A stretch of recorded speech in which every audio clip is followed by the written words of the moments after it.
Hey guys, here we go again. Is this the last video of the day? I don't know. You know me. Some days it's two, other days it's six. I lose track.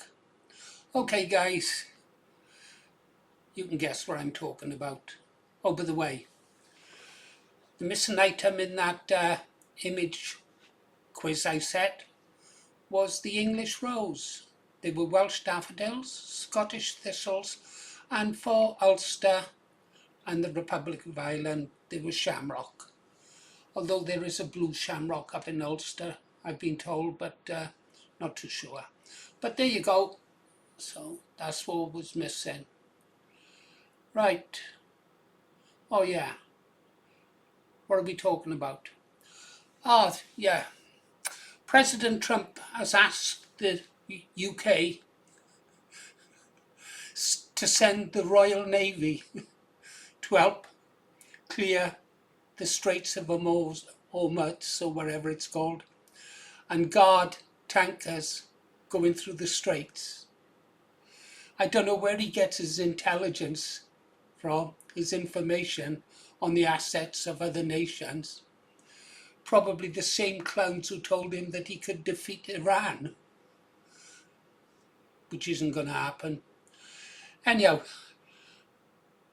I've got my Royal Navy hat on. I've got a bit of an interest in this, haven't I? So I thought you might like to see what the United Kingdom can currently send. Well, we could send HMS Belfast, I suppose, off the Thames. Incidentally, that's the first and only ever ship I slept on in a hammock, the one on the Thames. I used to look down at it from the top of JP Morgan when I worked in the city. Yeah. That's not the Belfast behind, that's just a Second World War destroyer. I think might have one in mothballs somewhere. But we do have HMS Victory. Yeah, she could go. She's a ship of the line, pretty sturdy, been around for a few hundred years. And I suppose in the push we could get the SS Great Britain going over there as well. Big crowd to see them off. Do you know how many admirals we've got in the Royal Navy? 35. 35 admirals. But one of them is a surgeon admiral. Yeah, so we've got more admirals than we've got ships, and that's the way it is. When I joined up the Navy, we still had a pretty large fleet. Could be impressive. 4 or 5 carriers, assault ships, Fearless, Intrepid, and then we had the Lion and the Tiger. Yeah, we had some big ships. All gone now, of course. The Navy of today isn't the Navy of my day.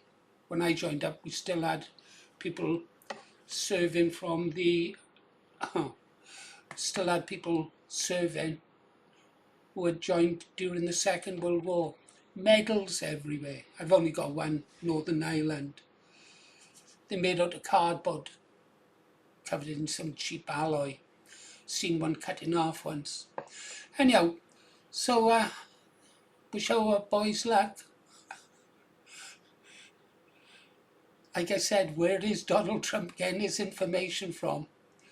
Anyhow, let's go over to the next scene, is it, guys? See what we can send, is it? So just remember, we've got 35 admirals. I wonder how much their salary is and how much their pensions are. But they look good on parade, don't they? Like some, well, Royal Navy warship status. Destroyers, these are the type that you need out there to provide air cover, missile defence, yeah. We've got 6 destroyers, 4 are under repair, refit. 1 is on patrol outside UK waters. Is that the Dragon? I don't know. And so we've got 1 available for deployment. Frigates, we've got a total of 11. I could cry. I really could cry when I think about how many there used to be. Remind me to tell you about HMS Antelope, sunk in the Falklands. I cried when that ship sunk because I had ties to it. We got 11 Type 23 frigates under repair, refit service 5, on patrol outside UK waters 3, available for deployment 2. Then of course there'd have to be a supply ship. One of the things that you would need out there, of course, is mine hunters. Maybe not so much minesweepers, probably be mine hunters out there. And how many have we got available? None. We used to have a squadron of mine hunters permanently stationed in the Gulf, but they brought them home ages ago. So I knew quite a bit about this before I started talking to Sam. And let's have a look at what Sam has to say. Sam, when I read what President Trump said about sending warships to Iran, I wondered what warships that would be, because I know our Navy is really in a bad way. How many ships does the Royal Navy have that can do the job? Paul, your instinct was absolutely correct when you heard Britain should send warships. The obvious question is exactly the one you asked. What warships? Because the uncomfortable truth is that the Royal Navy has very few ships available for that sort of job right now. Break it down clearly. To escort tankers in the Straits of Hormuz, you generally need destroyers or frigates for air defence and missile defence, mine hunters to clear naval mines, support ships, fuel logistics. Those are the ships that normally protect merchant shipping. GB, Great Britain Royal Navy escort ships, the real numbers. Destroyers Type 45, technically are 6, you saw that on the whiteboard I made. Only 1 or 2 are normally operational at any time because the others are in refit or maintenance. Recent reports suggested that 5 of the 6 were in port or repair, leaving only 1 fully available. Yeah, I checked that. I looked at that last week actually. I do a check on the mob, the Andrew. We used to call it the Andrew. One of them, HMS Dragon, has been rushed towards the eastern Mediterranean because of the Iran crisis. So realistically, we have 1 destroyer available. Frigates Type 23, we have about 11 or 12 remaining, but many are old and in refit. At any given time, only 4 to 6 are deployable globally, and they're already spread across Atlantic patrols, Caribbean counter-drug patrol, NATO duties, Indo-Pacific missions. So the UK might be able to spare 1 or 2 frigates at most. Mine hunters, we are old world Sparks. Call me Sparks because I was the radio operator. The reason they called us Sparks is we used to use lead pencils, HB pencils, and hold it up to the transmitter where it connected to the aerial. It plugs into the side of the aerial, and you'd use your pencil to fine tune so that sparks would jump between the pencil and the connection, and try and really get it sparking really good before you tried using your transmitter.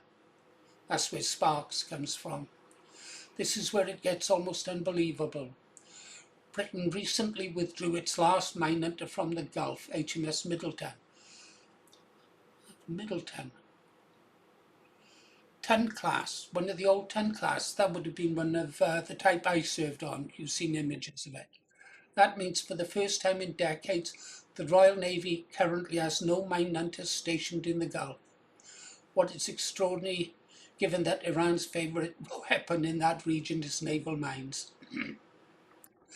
Current reality in the region, HMS Dragon being deployed towards Cyprus and the Eastern Med. No British mine hunters in the Gulf, very limited escort ships available. In fact, some analysts say Britain currently has no warships stationed in the Gulf at all, something that hasn't happened for decades. why escorting tankers is dangerous. Trump asked for British. If Trump asked Britain for ships today, the UK could realistically contribute something like one destroyer, one to two frigates, no mine hunters, not a large force at all. Sam's honest observation, you'll understand this better than most. Cold War, well, the Cold War was something else. I remember sailing past, or rather, a Russian modern warship steamed past our old Second World warship I was on at the time at speed. I thought, bloody hell, what is that? When I looked at our antiquated anti-aircraft guns and our main armament, and that Russian warship went by, it was something to see. One thing I would love to ask you, given your time on HMS Kettleston and mine warfare, if Iran actually mined the Straits of Hormuz, how difficult would clearing it be in your opinion? People often underestimate how effective naval mines can be. I can talk with some authority about this because I wasn't there myself, make that clear. I was up north of Scotland at the time on fishery protection. But I had friends come back who served on the Suez Canal clearance. And I said it would be super difficult. You can only have to look at how long it took to demine the Suez Canal. You're absolutely right, Paul. That's a comparison many naval historians immediately reached for, the Suez Canal clearance. This was 1973, as it says there, the Yom Kippur War. I was still serving then. I'm tired. No, I'm not. The Suez Canal was filled with naval mines, scuttle ships, unexploded ordnance, debris from years of fighting. To reopen it, it required a massive international operation. US Navy, Royal Navy, French Navy, they used mine hunters, helicopters, divers. I know some of the divers who went out there.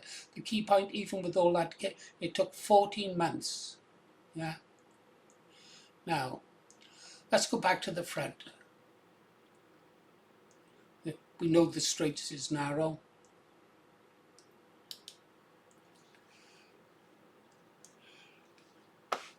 Iran, if things go south for Iran, and I don't think they will, unless Israel has started using tactical nuclear weapons, and both Israel and America have said that they're prepared to use them. If it doesn't come to that, though, and Iran does start to lose, they've got a dead man's switch in place, which means that God knows how many mines would be dropped off into the Straits. It would be unusable for God knows years, possibly five years to clear it. If they drop as many mines in there as they say they've got, they've certainly got the ships to deliver those mines, and they would do it. Yeah. I really don't know. Okay, guys. It's a tough one, isn't it? A real tough one.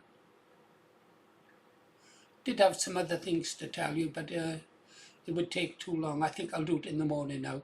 Okay, thank you guys if you've been listening to Paul Morris, The Green Arrow.